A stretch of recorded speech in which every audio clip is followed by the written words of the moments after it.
This is a lecture from Open Tuition. To benefit from the lecture, you should download the free lecture notes from opentuition.com. So now we're going to look at SWOT analysis, objectives, critical success factors, and benchmarking. So far we've looked at external factors such as pastel and 5 forces. We looked at internal factors such as value chain, resources, competences. Those can be brought together in a SWOT analysis, something which summarizes the strengths and weaknesses, and they tend to be internal, and the opportunities and threats, which are external. So examples of strengths and weaknesses: we might be very good in terms of finance and our financial resources, but we might be weak in marketing.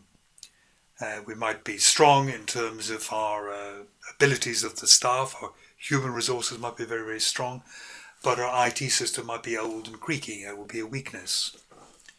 Outside the organization, we can see opportunities and threats. So a typical threat might be a large competitor deciding to start up and maybe cut prices. We have to think how we're going to respond to that. Whereas an opportunity might be a large competitor getting into financial difficulties, and maybe the opportunity is that we can take them over or eliminate them in some way. Again, the emphasis should be on not just categorizing strengths, weaknesses, opportunities and threats. You should be thinking, and so what? What sort of action should we take to make the best of this? Putting in this sort of diagram here, so-called TOWS, as it's sometimes called, the matrix, is quite a good way. And all it is saying really is, look, if you, for example, were particularly good in your finance, if you had lots and lots of spare cash around, that's your strength. And the opportunity was that you had a competitor who is in great financial difficulty.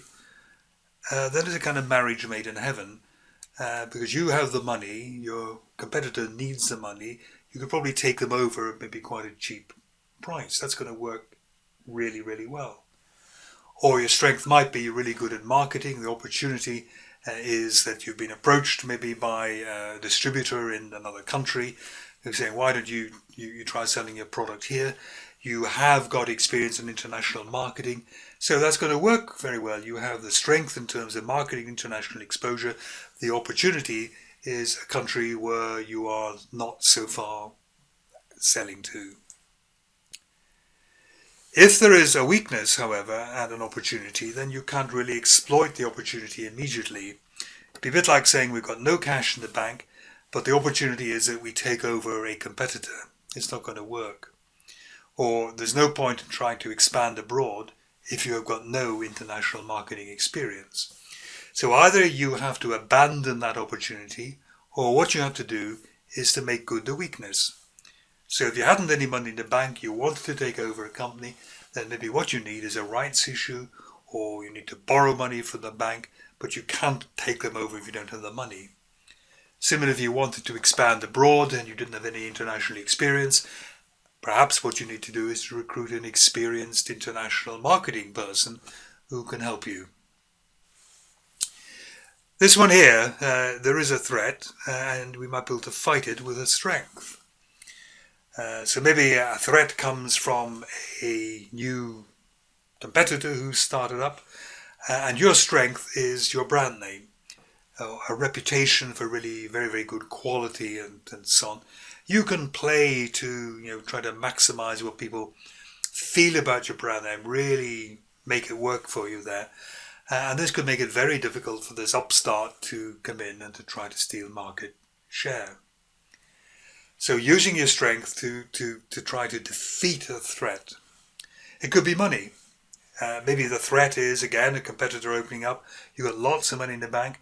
You just reduce your selling prices by 25% for 6 months, whatever length of time it takes, until you cause this competitor to retreat, having been defeated. This is the tricky one here. There is a threat, and it's kind of focused on where you are weak. An example, I probably said in E2 as well. UK car industry had in the 1960s and maybe 1970s dreadful reputation for quality. and the threat was basically Japanese car manufacturing companies. And they came in with great quality, new designs and so on. And really the British car industry didn't stand a chance. We have a big car industry now, but it's mostly Japanese companies who have set up manufacturing businesses in the UK. So here, really all they could do, they tried various things, but very unsuccessfully, is to look for a strategy which avoids the threats. And in their case, it was actually closed down. They had no strategy available which would repair the dreadful reputation most of the mass car manufacturers had in the UK. They simply had to go out of business. Now, when you get to the SWOT analysis, we have essentially done the first part of the rational plan. We've looked at the position analysis. We have the mission, the stakeholders. We've looked externally, Pestel, 5 forces. We looked internally at resources and competences. We maybe summarised them on the SWOT analysis. We know what might be possible. And the next step that came in the rational model was objectives. Most people say that objectives have to be smart objectives, whereas goals and visions and so on are a bit hazy. We want to be the best in the world, or we want to conquer the world with our product or something like that. By the time you get down to objectives, they are terribly precise.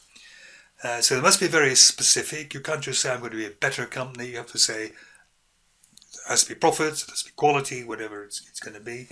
It has to be measurable. So you have to say, I want my profits to increase by 10%. You should believe that it's achievable, and in particular, your employees, the people who are charged with meeting this objective, also have to believe it's possible. Ideally, it's achievable, it's agreed with them, it's accepted by people as being a valid target to aim for. It has to be relevant. The people to whom you give the targets must be able to affect them in some way. It must be relevant to them, but also it should be relevant to the mission of the business. So if your mission, if you're a hospital and your mission was to make people better, if you give people objectives, then they must kind of see a pathway through. If I do this, if I hit this objective, then maybe we'll be able to see more patients and I will cure more people and so on. That it is kind of coherent with the mission of the organization. Otherwise, people suspect they've been given objectives for no reason other than to kind of make them jump through hoops to the kind of pleasure of the manager. And finally, it is going to be time limited. You have to achieve the objectives within a particular period. Very often it's a year. That's when most budget periods are for. But sometimes it may have to be on a monthly basis, maybe hit a sales target for each of the months. Objectives can be arrived at in a way in two different directions. There can be top-down objectives, where management kind of impose objectives on staff, although ideally it should be kind of agreed and accepted there rather than just kind of landing on your desk, and you can be a bit outraged at that. Or it can be bottom up, where you ask your staff to suggest objectives. It doesn't mean you completely accept them. There may be an element of challenge in those objectives. It's the same way really that budgets can sometimes be set. You can have a top-down budgeting system or a bottom-up budgeting system. But really, whatever the direction is, to make it effective, there ought to be really some sort of communication, some sort of discussion and explanation about why the objective is what it is. Problems with objectives: you need to make sure they are vertically consistent. So if this had 2 subsidiaries and this one made 5 and this one made 4, there's no point in saying we want the overall profit to be 10. It simply doesn't stack up. So something has to give there. So to be vertically consistent, you'd say the group profit's going to be 9. It has to be horizontally consistent. So if your sales are 1,000 and your manufacturing is only 800, that's not going to work. Unless you can source from outside, it simply doesn't work. And then you need to be time consistent here. There's no point in having a gross profit percentage kind of 40% and then 20% and then kind of 55%, you kind of have it whizzing up and down all over the place. It's illogical. It'd be all right maybe going 40, 42, 45 in a pattern, but to have it going all over the place, people know that it's excessively arbitrary. You also need to make sure that to keep an eye on how many objectives there are. We've said before in these lectures that whatever you measure, you change. Basically, what people do is they know if they're given an objective, they're going to be judged on that objective. The bonus may depend on that objective, and it means all of the other desirable kind of traits of behavior kind of recede into the background. So what you need to do is to give objectives in all the areas where people need to perform well. So it could be sales volume, it could be gross profit percentage, it could be customer satisfaction and so on. If you were just to concentrate on sales volume, salespeople could achieve that by reducing the price outrageously. The gross profit would be hurt, but of course they weren't given an objective for that. Interdependencies. You have to be careful, particularly when maybe appraising people afterwards to see if they've met the objective, is whether or not they were actually the cause of missing the objective. You see it in variance analysis. So you can have a material price variance, which is favourable, and that could cause a usage variance, which is adverse. The price variance is favourable because the buyer is buying cheap rubbish. This is given to people in production, and of course they have to use far more of this cheap rubbish because so much of it has to be kind of thrown away because it's not capable of really being used. So we need to watch for that. Long-term, short-term conflicts, really big problem in objectives. Certainly for companies which are listed on the stock exchange, there is huge short-term pressure each year to perform well. Dividends increase, earnings per share increases and so on. Newspapers comment on the results and so on. And the temptation is you take decisions which are good in the short term but are bad in the long term. For example, just for one, you reduce research and development. That's normally written off against profit. If you don't spend anything in research and development, it will increase this year's profit. But of course, 2, 3, 4 years down the road, you've got no new products coming online. Your competitors' products are more modern and are beating yours. Long term, it could be actually deadly to the company. So we need to find some way of balancing these long-term, short-term objectives and pressures. And finally, it's not really a problem with objectives, it's just kind of a warning.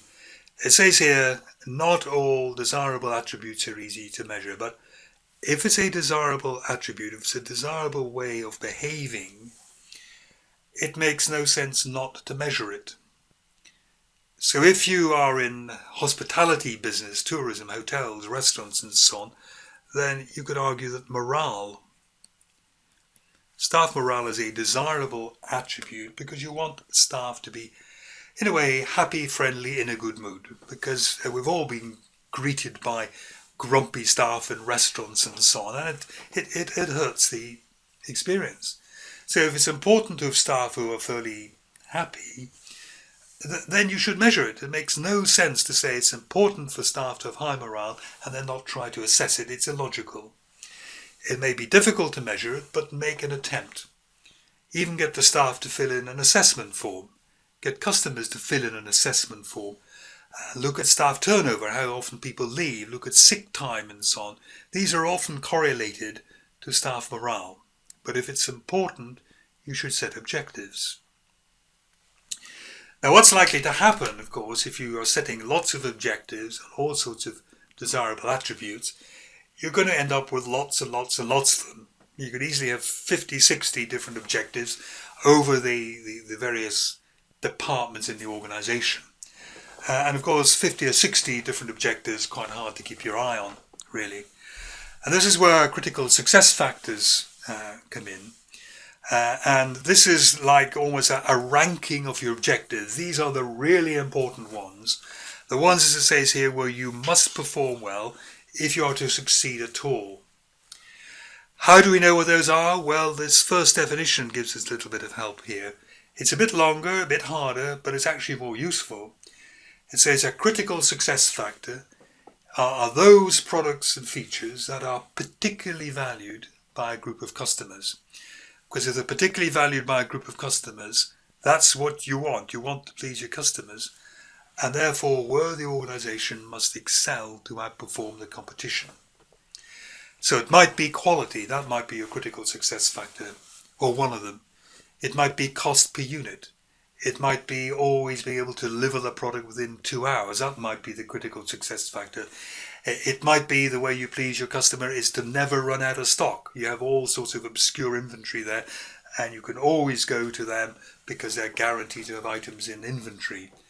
Whatever it is, it really gets back to value chain. Understand what it is that turns your customers on, because making profits depends on happy customers and pleasing your customers so they come to you rather than go somewhere else. Now, the critical success factors can be all sorts of things. Here's just a list here. It could be profitability. It could be your market share, for example. That could be critical because you want to have a very dominant market share to get low cost per unit and so on there. It could be productivity to keep your cost per unit down because you're under very fierce cost competition. Maybe it's not so much productivity as being rather more innovative, product leadership, always bringing out very well engineered products. People are always wanting to see what the next one being launched is going to be, a bit like Apple does perhaps. It could be more to do with your personnel, that we need to make sure they're trained, that they're kept up to date. If you're in a professional business, then they can continued professional development, continued professional education, so people keep up to date with accounting standards, auditing standards, technical standards and so on. Could be absolutely key to the success of your business. It could be employee attitudes, morale we talked about, that they appear to be happy, keen, enthusiastic, and this passes on to the customers. Some organizations are going to be public responsibility. They like to present themselves as being a good corporate citizen, so to speak, and the sort of customers or interactions with the public they have, they feel it's important that they can not quite boast, but to be able to report on high levels of maybe corporate social responsibility. And again, as we've mentioned, there's balance between long-term and short-term goals. Where at the end of the day, we're after sustainable long-term competitive advantage, sustainable success. But obviously from time to time, short-term goals become very important. It may be short-term very important that we don't breach an overdraft limit. We might have to cut that research and development to stay within the overdraft limit. And that might be the better decision to make in that situation, even though we're going to have to sort out what we're going to be doing in a few years' time with regard to new products. Sources, here I'll just look at a couple of these here. Structure of the industry. If you're in a very competitive industry, then this might be suggesting that your cost per unit, your cost base, is going to be very important in your critical success. Your competitive strategy. Are we going to be competing by innovation or by some other mechanism of competition? Industry position. If we're a very small player in an industry, then probably it's going to be hard for us to get our cost per unit down. So that's not what allows us to survive. Maybe what allows us to survive is to say, look, we're a very small share. We have a very small share in this industry. You're our main customer. We're going to look after you really well. And okay, our cost might be a little bit higher, but to us, you are a big fish. Whereas to one of these large players in the industry with their kind of 40% shares, you are just a very small player. So we'll look after you really well. It could be environmental factors here. If we, for example, thought that the prices of raw materials was going to go up, if you're an airline, It's outside your control, but nevertheless, if the price of oil was going up and aviation fuel was going to go up, that can be a very critical success factor to you. You might be able to do anything about it short term, but long term, you would be thinking of fuel efficiency on your aircraft and so on. You'd be looking very closely at the profitability of each of the routes you're on and so on, because it's going to be important for you to make a profit on these flights despite the oil price being very, very high. Critical success factors, sometimes classified as internal or external. So an internal one, maybe how well we control our inventory, maybe how well we collect debts from our customers, maybe how well we recruit, retain and motivate individuals. External critical success factors could be like the oil example I gave for the aircraft. It could be exchange rates, it could be interest rates and so on.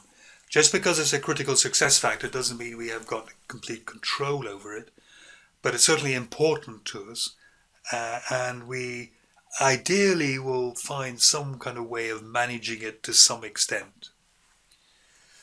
And then they also divide into monitoring and building critical success factors. So a monitoring critical success factor is basically how we're doing now. It's looking at the actual versus the budget, and if we find that the cost per unit, that's a critical success factor, if it's creeping up beyond the budget, then we know it's important that we try to bring it down again to the budget to get that low cost per unit to allow us to generate the good profits. Or it could be a building critical success factor. So we know that maybe over the next 3 years we want to launch 3 new products.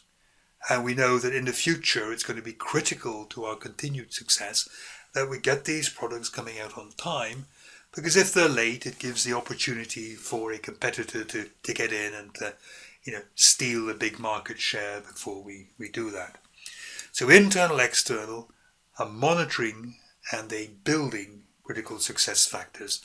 Monitoring how we're doing now, building critical success factors, essential for how we're going to be doing in the future. Johnson and Scholes have a 6-step process for trying to identify critical success factors. So they said, first of all, identify factors that are critical to profitability. So this is not quite a critical success factor, this is a broader one. So the example I usually give is an airline. So a success factor that can be critical to an airline's profitability is the number of hours per day that an aircraft flies. Because when it's on the tarmac, it's not earning any money. So the more it's flying, then the more fair earning opportunities there are. One of the things they would identify with keeping it flying is to have a very short turnaround time. So it comes in, spends half an hour or something, takes off again. So you keep it in the air, maximum, you keep it in the tarmac, minimum. So turnaround time, this would be a critical competence really. And then what we have to do is to work on getting that turnaround time down. Develop a level of critical competence so that we obtain very short turnaround times. So, sort of thing typically airlines do, some of the budget ones, for example, some of them don't have little pouches on the back of seats to put magazines, because if there's no pouch, you can't put your crisp packets down there, so it doesn't require time or as much time to clean the aircraft. They maybe only allow 1 piece of hand luggage, so it's quick to put up, kind of quick to get down again, and so on. They require you to be at the gate, half an hour before the aeroplane is in, so that you're then kind of ready to kind of march on, rather than still perusing books in the bookshop or something of that type. They maybe come with their own steps built in, so the aircraft comes in, the steps come out and down. They don't have to wait for an air bridge or steps to be brought and so on. And they will be measuring how they do. They will be watching. If fast turnaround times are important, they will develop a key performance indicator. So objectives are all measured. Critical success factors have what you would call key performance indicators. So they kind of match up: objectives, performance indicators, critical success factors, key performance indicators. They will be watching like a hawk the turnaround times. And if instead of being half an hour, it's 45 minutes, they'll want an explanation as to why it was 45 minutes. And they will try to learn from what went wrong in that particular turnaround for the future. Ideally, you will have critical success factors which other people might find relatively difficult to copy, like buying planes with the built-in steps, for example. And then what you want to do is to never rest. You want to monitor your performance compared to competitors, because the competitors will be trying to always to overtake you. And if their critical success performance is better than yours, then you may have to up your game a little bit. Now, how do we know that an objective, or indeed a critical success factor, is reasonable? How do we know that a cost per unit, say, of $50 is okay, or a turnaround time of an aeroplane of 30 minutes is okay? It could be far too generous, it could be far too difficult to get. And this is where benchmarking comes in. And benchmarking is essentially comparisons.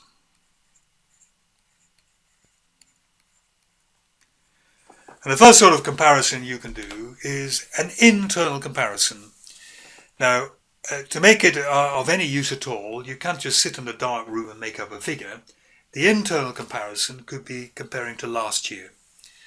So the turnaround time of the aircraft last year was averaging 30 minutes. Maybe this time we try for 25. It might be possible to make that improvement. Or if you had a string of shops, what you can do is maybe to compare the performance in one shop to performance in another. So if another shop has a particularly good performance in, say, stock shrinkage, stock being stolen, then it should be possible maybe for all of them to get down to that level. So internally, you have to compare to something really to give it legitimacy, either previous activities or previous levels of performance, or else you compare it to different branches, different divisions, so you can get a reasonable one. However, the problem is you are not competing against yourself. That's all very well saying that the turnaround time is 25 minutes. Last year it was 30 minutes, but if all the other aircraft got turnaround times of 20 minutes, that's not going to hack it. So what you really want is some sort of external benchmarking where you compare your performance with other similar organizations, because it's them you have to beat. Now that sounds fine in practice, but in theory rather, but in practice it's rather difficult. Because in a way, some of the most interesting stuff you want to benchmark is confidential. So you would dearly love to know what it costs a competitor to make a product, but I shouldn't think the competitor would want you to know what it costs to make a product, or how long it takes to make a product, and so on. So you're a little bit inhibited here in getting information that's actually relevant for this external benchmarking. And some organizations go to kind of extraordinary lengths. So you can be sure that, say, when an Apple iPad is launched or a new iPhone is launched, rival organizations will buy one of those and they will take it apart very carefully, and they'll lay out all the parts, and they'll be able to make a reasonable costing from those parts, and they'll make estimates about how long it took to put those parts together because they see the way it was constructed. And they try to get kind of benchmarking information by that kind of reverse engineering of products. Best practice benchmarking, it can be the same organization but doesn't have to be. It's sometimes used to benchmark a particular aspect of organization's performance. So if we, for example, took a supermarket, supermarkets are particularly, they're really masters of inventory. They know that a lot of their inventory is time limited, if you like. It kind of goes off. So it has to be sold within 2 days, 3 days, whatever the sell-by date is going to be. So there's a danger if you have too much inventory that it is going to have to be thrown out in some way. But if you've got too little inventory, then of course your shelves become bare, your customers get irritated that you don't have the stuff in stock. So they're very, very good at handling inventory in a very kind of accurate way. Now, take another organization completely different, but take, say, a hospital.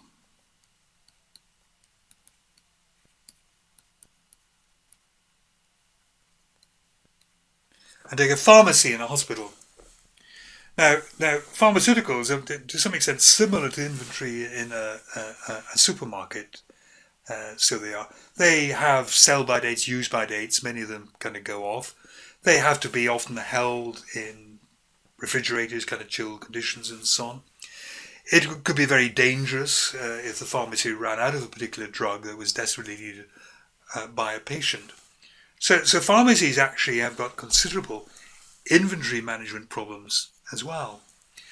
What I'm saying is it might be possible for the pharmacy to look at some of the benchmark figures of a large supermarket and say, well, they only run out of inventory in 0.01% of all occasions, and they only have to throw out 2% of all inventory because it was overstocked and so on. Could we not get towards the same? What is, how could we raise our operations, improve our act, so to speak, so we get towards that?